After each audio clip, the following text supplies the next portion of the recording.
자라면서 여러분들이 직접 겪었거나 아니면 집에서 자녀들을 키우면서 한두 번쯤은 해봤을 만한 일이 있습니다.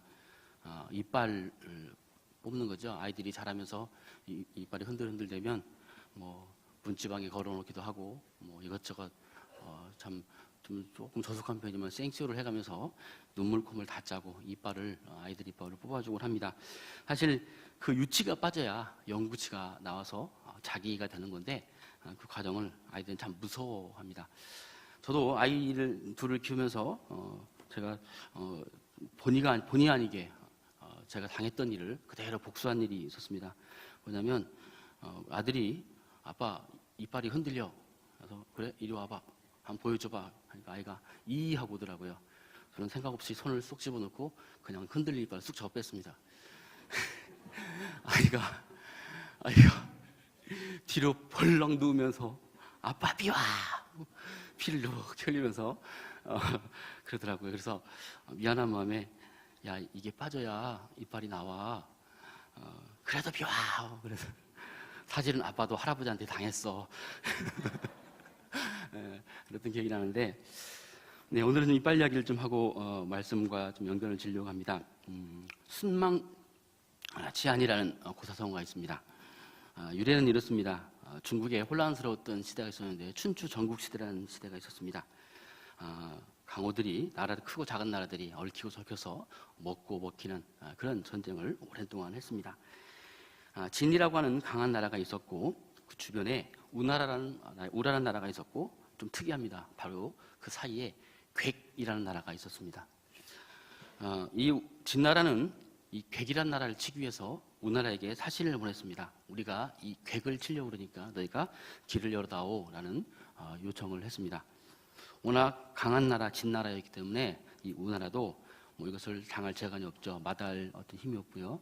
그럼에도 불구하고 고민하던 우임금은 신하를 앞에 이야기를 합니다. 이런 일을 하는데 어떻게 하면 좋겠느냐라고 하는 그런 논의를 합니다.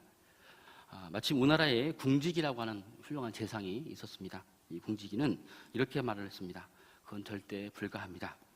객나라는 우리나라의 안면과 같습니다. 따라서 객나라가 망하면 우리도 똑같은 처지가 될 것입니다. 옛말에 입술이 없어지면 이가 시리다라는 말이 있습니다. 객나라와 우리나라는 같은 처지입니다. 객이 없어지고 나면 그 화살은 곧 우리에게로 올 것입니다. 라는 그런 충언을 했어요. 그렇지만 이 우임금은 이 궁직이라고 하는 그 신하의 말을 듣지 않고 결국은 진나라에게 길을 내줍니다. 그래서 이 궁직이는 그 나라를 떠나게 됐고 결국은 이 진나라가 객을 친 이후에 바로 우나라도 치는 그런 사건이 벌어지게 되었습니다. 앞서 얘기했지만 순망치안은 입술이 없어지면 이가 시리다라는 그 말인데 좀 풀어서 얘기하면 서로 의지하고 있어서 한쪽이 사라지면 다른 한쪽도 안전을 보장하지 못하는 어려운 관계, 뭐 그런 관계를 이야기한답니다. 제가 이것을 저속하게 해석을 하면 입술 뒤에 숨은 이빨이라는 표현을 좀 쓰고 싶습니다. 오늘 뭔가 뒤에 숨은 숨은 사람들이 있었습니다. 그게 누구냐면 바로 야곱의 아들들. 좀 더 자세히 얘기하면 요셉이라고 하는 그 애굽 총리의 형들, 10명의 형들이 바로 그런 사람들이었습니다. 야곱은 그들의 마치 입술처럼 그들의 일을 시리게 하지 않고 그들의 보호막이 된 것처럼 참 요셉과 그 형들 사이에서 무슨 역할을 하는 것 같은 그런 느낌들을 많이 받을 수 있었습니다. 그런데 오늘 본문 말씀은 그 야곱이 숨을 거두었다라는 말로 시작을 합니다. 일부러 두 군데를 찾아서 그렇게 읽었습니다. 이제 그 야곱 일가는 그 자손들은 그 아버지를 가나안 땅에 장사를 지내고 그리고 모든 장례 절차를 마치고 다시 그들의 생활 터전인 애굽으로 돌아오게 되었습니다. 그런데 이 아버지가 없는 사라진 형들에게 근심거리가 생겼습니다. 오늘 읽었던 말씀처럼 그동안 우리를 보호해 주던 아버지가 죽었다. 옛날에 우리가 17년 전, 20년 전이죠. 그 오랜 세월, 20년 전이 아니죠. 17년 전, 현재 애굽에 산 지가 17년이 됐으니까 그 전에 또 13년이니까 건 30년이 된 얘기죠. 우리 한 30여 년 전에 우리가 한 짓이지 않느냐. 모르긴 몰라도 이 요셉이 뭔가 계획이 있을 거다. 보통 사람이라면 이런 엄청난 아픔을 아니면 이 엄청난 자기를 향한 이 해를 한 것을 참을 리가 없다. 그냥 지나갈 리가 없다라고 하는 그런 두려움이 있었던 것 같습니다. 오늘 본 말씀을 제 나름대로 제가 의역을 해냈습니다. 예, 그렇습니다. 이런 형들의 염려, 걱정이 있었던 형들은 그 두려움과 무서움을 가지고 그 요셉 앞에 선 말씀이 오늘 본문의 말씀입니다. 그러나 요셉은 어떤 사람이었습니까? 그 형들을 만날 때부터, 그 형제들을 만날 때부터 울음을 참지 못하고 또 그리고 진정으로 자신을 다스려 주셨던, 또 자신과 함께 하셨던 그 하나님 때문에 믿음으로 그 하나님의 섭리를 받고 그 하나님의 다루심을 받고 그래서 이미 그들을 향한 미움이나 그들을 향한 사심이 없었던 요셉이었는데 이것을 모르고 형들은 지금까지 오해를 하고 있다는 것입니다. 그래서 여전히 요셉을 무서워했던 것이죠. 이것을 보면서 다분히 요셉의 형들은 두려워했던 것은 인간적인 양심의 문제였다는 생각을 해봤습니다. 특별히 노예로 판 일, 참 이것은 누가 봐도 평생 참 죄책을 가질 수 있는 그런 일입니다. 남의 아니면 동네 누구에게 해를 줘도 그 오랜 동안 가슴속에 남는 그런 일들이 있는데 자기 형제를 노예로 판 일이 작은 일은 아니라는 것이죠. 그들이 그렇게 마음으로 괴로워하고 힘들었다는 증거는 어디에 있냐면 창세기 42장에 나와 있는데 곡식을 사러 와서 흉년이 들어서 곡식을 사러 왔을 때 루벤이 이런 말을 합니다. 아우 요셉의 일로 우리가 이런 일을 당한다. 이런 일은 그래도 스파이로 몰린 일이죠. 분명히 아우가 요셉이 우리에게 살려달라고 애걸하고 그렇게 울고 괴로워했지만 우리는 그것을 모른 채 하지 않았느냐. 애원할 때 우리 고개를 돌리지 않았느냐. 그래서 우리가 이런 괴로움을 당한 것이다 라고 하면서 그는 그 스파이로 몰리게 된 것은 바로 동생의 핏값, 하나님의 응징이다라고, 심판이다라고 그들은 생각했다는 것입니다. 비록 그들은 지금 시점에서 17년 동안 그 동생의 정말 정성을 어린 또 그리고 모든 것을 배려하는 그런 보살핌을 받고 살아왔지만 여전히 그 마음속에 그 짐을 지울 수가 없었던 것입니다. 그만큼 형제를 판 일이 자신들에게 가혹한 짐이 되어서 또 자책감이 되어서 용서받을 수 없다고 생각하는, 스스로 용서할 수 없는 그런 모습으로 그들은 살아왔다는 것을 우리 짐작해 볼 수 있다는 것입니다. 말 그대로 철면피 아닌 이상 그런 괴로움 없는 것도 어쩌면 이상한 일이라고 볼 수가 있는 것입니다. 이 말씀을 보면서 이런 생각을 해봤습니다. 참 기억해야 된다는 것입니다. 한순간이라도 이렇게 우리가 실수한다면, 힘든 일이 있다면 사람뿐만 아니라 하나님 앞에서 아주 처절하게 안타까운 일이 어쩌면 그것이 풀리기 전까지는 우리는 괴롭게 계속 반복될 수 없다라고 하는, 그것이 우리를 계속 구속하고 평생을 속박할 수 없다는 사실들을 우리는 기억해야 된다는 생각을 다시 한번 해보게 되었습니다.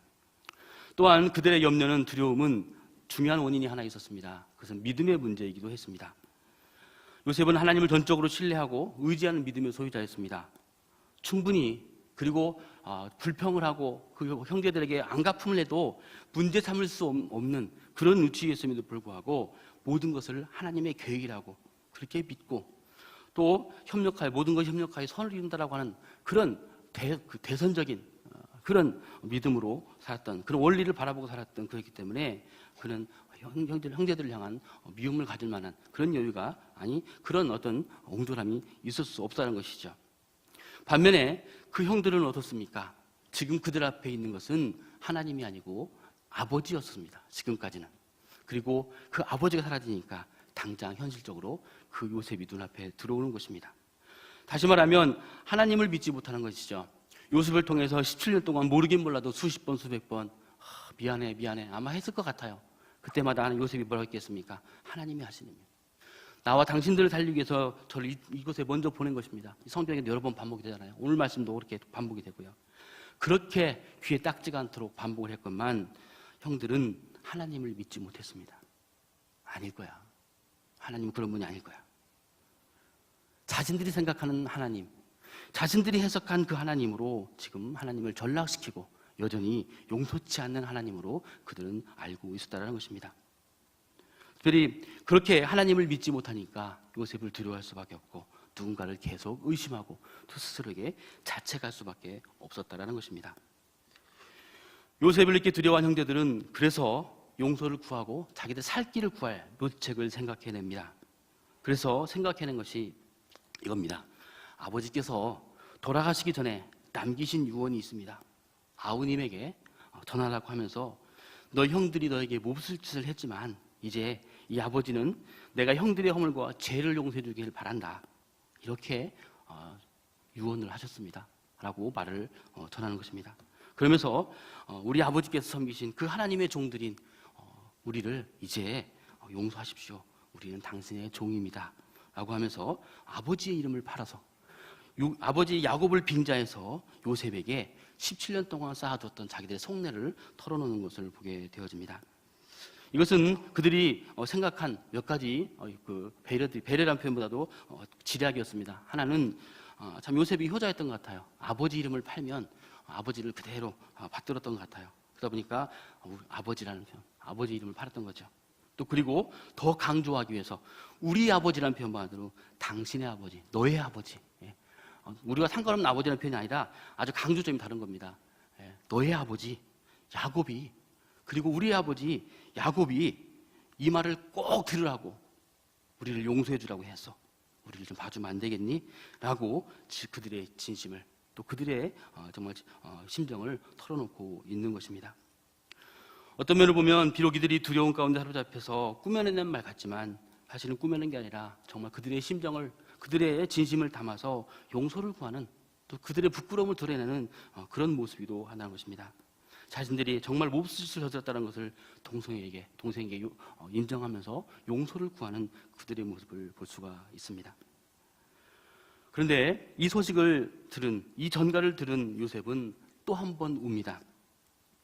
형들의 전갈은 이제 아버지의 죽음으로 가뜩이나 슬퍼하고 공허했던, 얼마나 아버지를 보고 싶어 했고 또 그렇게 섬겼던 요셉이었습니까? 그런데 그 공허한 마음, 그 슬픈 마음 가운데 더 정말 슬프게 하는 그 소식이 있었습니다. 그것은 뭐냐면 그 형들이 자신을 또 아프게 한다는 것입니다. 뭡니까? 내가 미워해서 내가 그 사람도 속이 상한데 그런 것이 아니라 이미 용서했는데 본인의 중심을 알지 못하는, 진심을 이해해주지 못하는 그런 아픔 때문에, 그런 씁쓸함 때문에 더 쓸쓸한 고독한 눈물을 지금 흘리고 있다는 것입니다. 그는 아버지를 떠난 이후로, 강제로 그 형들에 의해서 떠난 이후로 많은 눈물을 흘렸을 것입니다. 창세기 42장에서 말했던 것처럼, 그들이 얘기했던 것처럼 형들 앞에서 눈물을 흘렸고, 팔려오면서 눈물을 흘렸을 것이고, 종살이 하면서 눈물을 흘렸을 것이고, 또 그리고 남의 집살이 하면서 여러 가지 많은 일로 눈물을 흘렸을 것입니다. 오늘 본문만 나와도 2번이나 우는 모습을 보여주고 있는데, 그렇습니다. 이 모든 슬픔보다도 가장 그를 슬프게 했던 그 슬픔은 바로 형제들이 자신을 믿어주지 못하는 것, 아울러서 바로 하나님의 용서를 받아들이지 않는 그들의 모습은 더욱더 그를 슬프게 했다는 것입니다. 저는 형들이 요셉에게 이렇게 두려운 마음으로 지금 그들에게 말하는 그 어투를 이렇게 한번 제가 좀 비틀어서 해석을 해봤습니다. 지금 어떻게 하냐면, 아우님, 우리는 당신이 두렵습니다. 우리는 당신을 우리와 같이 피를 나눈 동생이라고 생각이 잘 되지 않습니다.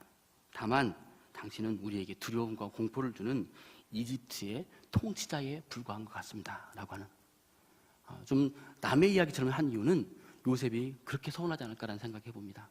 나는 형제라고 생각했는데, 나는 가족이라고 생각했는데, 나는 진짜 하나님의 사랑은 아무런 사심 없이 하나님이 그렇게 하셨기 때문에 하나님이 하신 걸 인정하고 그대로 받아들였는데, 형들은 그렇게 받지 않는 것 때문에 더욱더 요셉의 마음은 아팠다는 것입니다.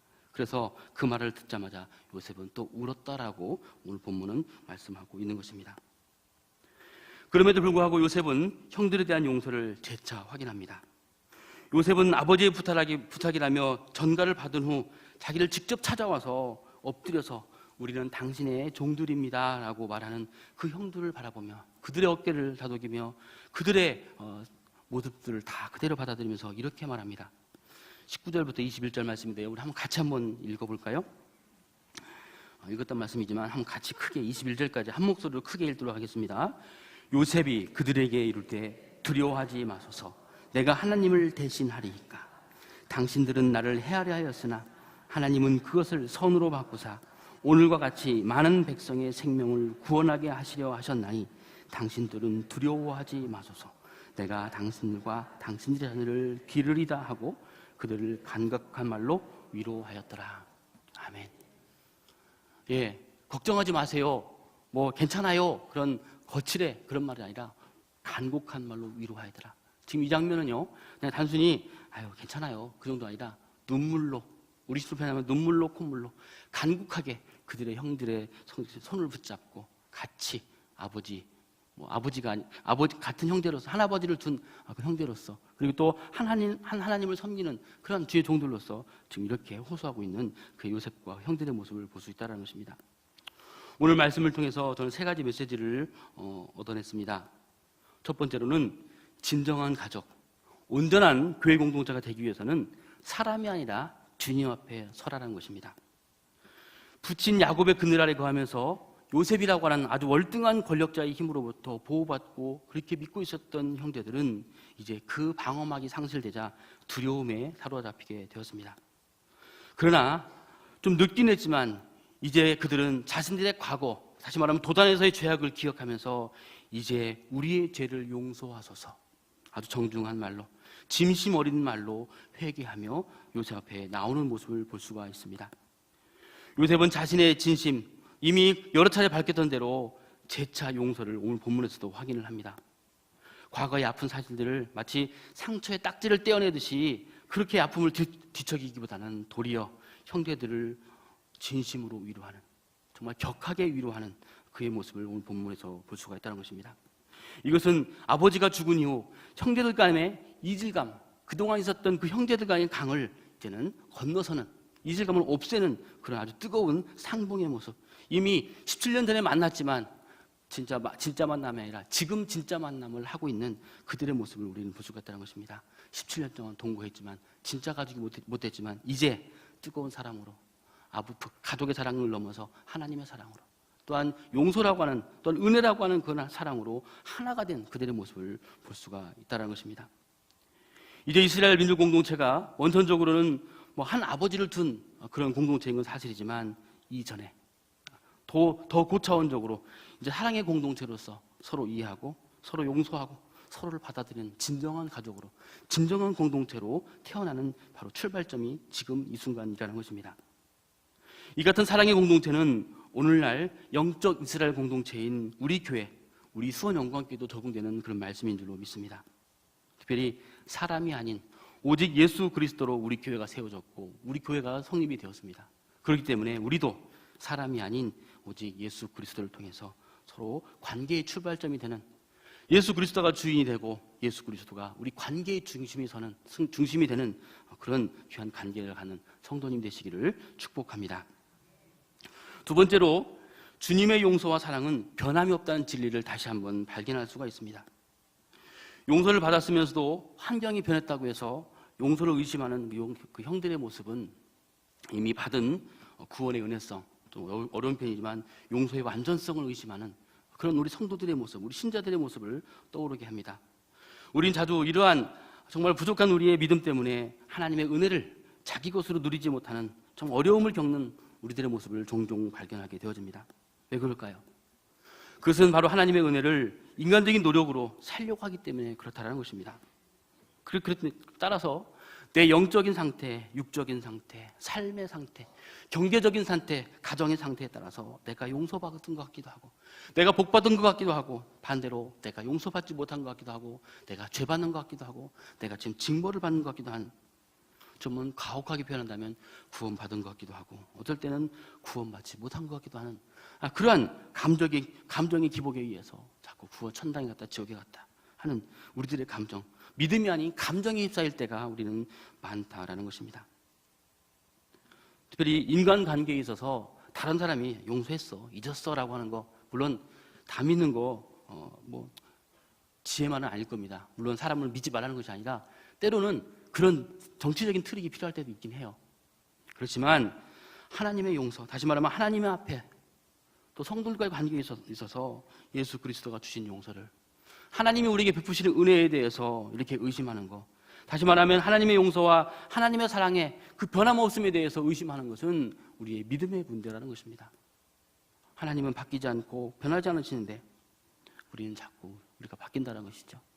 다시 말하면 하나님의 용서와 하나님의 사랑이 변함이 없고 후회가 없고 확실한 것은 내 공로가 아니고 하나님의 신실함에 근거한 것이 아니겠습니까? 그분의 무한한 은혜, 또한 끝없는 사랑을 받아들인 우리의 믿음, 그 하나 때문에 우리가 지금 사랑받고 용서받고 이렇게 은혜 받는 것인데 우리는 더 이상 다른 걸 따질 필요가 없다라는 것입니다. 여러분, 하나님께 받은 용서, 하나님께 받은 사랑, 하나님께 받은 은혜를 여러분 다른 걸로 받으려고 하지 마십시오. 봉사해서 받으려고 하지 마시고 뭔가 하려고 받으려고 하지 마십시오. 믿음으로 받으십시오. 이것은 하나님의 선물입니다.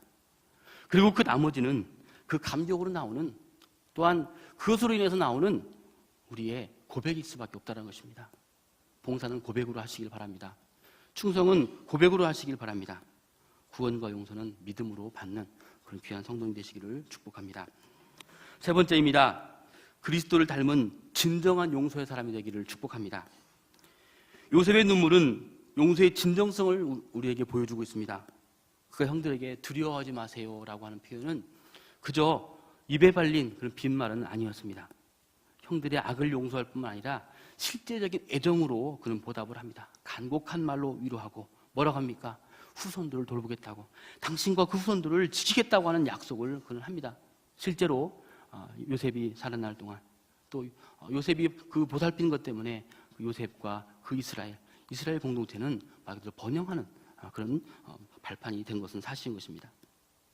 진정한 용서는 요셉이 보여주는 것 같이 태도와 행동으로 나타나야 된다는 것입니다. 용서는 인색한 용납이 아니라 풍성한 사랑으로 나타나야만 된다는 것입니다. 실제적인 사랑으로 표현되지 않는 것은 그건 사랑도 아니고 용서도 아니라는 것입니다. 우리가 용서의 목적, 이 증거, 바로 실제 표현으로 할 때, 실제 우리가 행동으로 할 때 이게 진정으로 사랑이고 용서라는 사실을 기억하는 우리가 되기를 원합니다. 이런 용서와 사랑은 내 이웃을 내 몸과 같이 사랑하고 원수를 사랑하라고 하신 주님의 말씀과 똑같은 것입니다. 요셉의 용서는 현대를 살고 있는 우리 그리스도인들, 우리 수원영광교회, 또 나에게 적용되는 그런 말씀입니다. 바로 용서와 사랑이 실천이 아닌 피상적인 그런 말뿐인 용서와 사랑인 그렇게 머물러 있는 우리들이 아닌가라고 하는 반성케 하는 그런 모습을 우리에게 비춰주고 있습니다. 요셉의 위로의 말과 실제 약속으로, 행동으로 후속 조치를 통해서 보여줬던 것처럼 이제 우리도 그렇게 해야만 될 것입니다. 요셉의 용서는 예수님의 용서를 그대로 그림자처럼 보여주고 있습니다. 그래서 어떤 사람들은 그리스도 이전의 그리스도인을 요셉이라고 표현을 하고 있는 것입니다. 이렇게 말 그대로 그리스도인다운 모습으로 진정한 용서와 사랑을 보일 수 있는 우리가 되기를 원합니다. 말과 행동으로 몸과 마음이 같이 하는 용서로서 진정한 공동체를 이루는 귀한 성도님 되시기를 축복합니다. 말씀을 마무리 짓기를 원합니다. 우리는 때때로 순망치 않은 상황에 맞닥뜨릴 때가 있습니다. 그러나 이것은 불행의 시작이 아니라 관계를 바로잡고 믿음을 바로 세우기 위한 하나님의 다스림의 시작이라는 사실들을 깨달아야 할 것입니다. 마치 광야의 이스라엘이 40년 동안 안정적으로 걱정 없이 먹었던 그 만나가 그치었기 때문에 그들의 삶이 피폐해지고 망한 것이 아니라 하나님의 약속인 젖과 꿀이 흐르는 가나안 땅을 얻게 되는 수순이 됐던 것처럼, 물론 그때부터 그들은 본격적인 전쟁을 시작해야 했고 직접 땅을 개척해야 했고 농사를 지어야 했습니다. 당장은 주님의 보호막이 사라졌기 때문에 만나가 그치지 않았다면 그들은 좀 편안할 수 있었을 것입니다. 그렇지만 만나가 그치지 않았다면 결단코 그들은 하나님의 언약을 이루는 세대가 되지 못했을 것입니다. 만나만 먹다가 다음 주자에게 바통을 넘기는, 그래서 진짜 복을 누리지 못하는 불쌍한 세대로 전락하고 말았을 것입니다. 성도 여러분, 이제 세상의 보호막이라고 생각하여 여겨지는 것들을 포기하기를 원합니다. 그리고 주님 앞에 서기를 원합니다. 직장을 잃어서 내 보호막이 사라졌다고 너무 놀라지 마십시오. 취업에 실패해서 인생의 날개가 꺾였다고 좌절하지 마십시오. 나를 돌봐주는 사람이 사라졌기에 고아라고 착각하지 마십시오. 세상의 보호막이 사라지고 출세의 날개가 꺾이고 도와줄 우리가 없는 고아처럼 홀로 세상에 던져졌다고 좌절하지 마십시오. 물론 우리는 그런 상황에서 두려워할 수 있을 것입니다. 놀랄 수도 있을 것입니다. 외로울 수도 있을 것입니다. 그러나 우리는 그 시점을 새로운 시점으로 받아들일 것입니다. 바로 그 시점, 그 자리에서 우리는 진정한 도움이신 유일한 보호망이신 하나님과 직접 대면할 수 있는 기회가 되는 줄 여러분 믿으시기를 바랍니다. 위기에 순망치 않은 그동안 사람에게 가려져서 보이지 않았던 하나님과의 관계를 바로 세울 수 있는 상황이 될 수가 있음을 우리는 다시 한번 생각하십시오. 지금까지 의지하던 하나님 외에, 예수님 외에, 신앙 외에 다른 것들을 포기하고 주님만 바라보고 주님만 의지하고 살아가라고 하는 주님의 메시지로 받으시기를 축원합니다. 또한 위장되고 포장되어서, 그래서 위선으로 점철된 사람과의 관계, 성도 간의 잘못된 관계를 걷어내고 참다운 사랑의 관계, 진정한 사랑의 가족으로 거듭나라고 하는, 그래서 하나님이 훌훌 털어버리고 하나님이 부숴버리고 마치 빈집 헌집 벽 털듯이 털어내는 그런 하나님의 걷어내는 그런 다스림으로 여러분을 받아들이시기를 바랍니다. 그게 새로운 출발점의 사실을 기억하시기 바랍니다. 앞서 아들의 이빨 이야기를 하면서 유치 이야기인데, 믿음의 유치를 뽑아내고 믿음의 연구치를 만들 준비를 시작하자는 것입니다. 언제까지 야곱 뒤에 숨어서 마음 졸이며 사시겠습니까? 언제까지 사람 뒤에 숨어서 우리의 진심과 삶의 진실을 숨기고 안 그런 척하면서 사시겠습니까? 두렵지만, 부끄럽지만, 무섭지만 모든 것을 내려놓고 주님 앞에 대면하여 서기를 간절히 축원합니다. 그리고 그분이 주시는 진리로 인해서 자유함을 누리는, 부요함을 누리는 성도님, 저와 여러분 되기를 간절히 축원합니다. 우리 함께 오늘 이 말씀 붙들고 기도하기를 원합니다. 오늘도 주님은 우리에게 자유함을 누리기를 원합니다. 진정한 용서와 사랑을 가지라고 우리에게 말씀합니다. 그 용서와 사랑은 사람으로 비롯된 것이 아니라 주님으로 비롯되었다고 말씀하십니다. 아울러서 하나님의 섭리를 받아들이고 사람이 아니라 주님을 바라보라고 우리에게 말씀하고 계십니다. 이 시간 주님 앞에 서서, 주님, 내가 헐벗었습니다. 내가 다 내려놓았습니다. 주님, 나를 돌봐주옵소서, 도와주옵소서 함께 기도하기를 원합니다. 또 그리고 아울러서 이제는 다른 것이 아니라 진정한 용서의 사람으로, 내가 용서만 받는 사람이 아니라 진정한 용서와 사랑의 사람으로 다른 사람을 배려할 수 있는 진정한 그리스도인이 되게 하옵소서 함께 기도하기를 원합니다. 그리고 우리 교회를 위해서 함께 기도하기를 원합니다. 청장년 1000명 예배를 위해서 기도하고 있습니다. 청년 1000명